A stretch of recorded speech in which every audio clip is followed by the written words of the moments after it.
Ndi n'umunezero mwinshi wo kubakira muri kano kanya kugira dutanguze ibi bikorwa bikomeye bihambaye mu ntumbero yo kuja mu buhinga bwa none bituma tworohereza abakozi ba leta, bituma tworohereza abatwitura bose. Uyu mwanya ni umwanya ukomeye, ni umwanya mugiye kuronka inyigisho, ubumenyi buzobafasha gupfunyiriza urugendo, gufuta za ngendo zose abahora batwitura bafata bavuye mu ntara. Mfise akanyamuneza kenshi ko kubivuga kuko twasanze kandi muramaze kubona ko ari ikibazo kininiya aho umuntu yateza kuronka inyishu iyari akabanza kurindira amezi n'amezi kugira azoronka iyo nyishu kandi akabanza konona n'uburyo agashika ini Bujumbura. Izi nyigisho mugira muronke mwumvise ko zije zikurikira ibikoresho bamaze gushikana aho mukorera. Mu ntumbero yo korohereza abatwitura muri igikorwa cyo gushira ku buhinga bwa none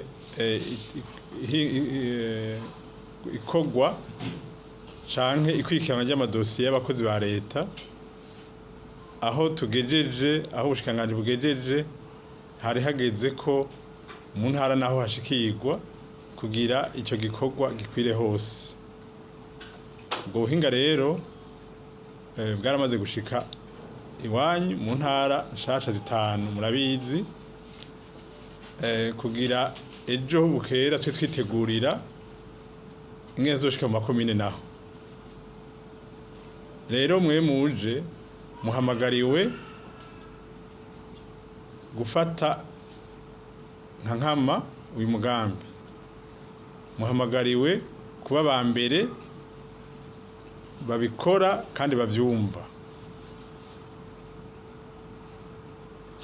Iki gikorwa kizoza gikuraho n'ubunebwe.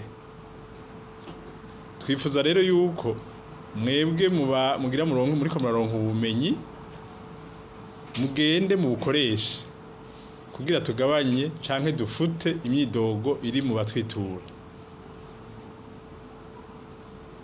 Ejo aho muzohereza ibi bikorwa twifuza ko mwuva ngaha mushikira ku kivi, ibikoresho byose bikenewe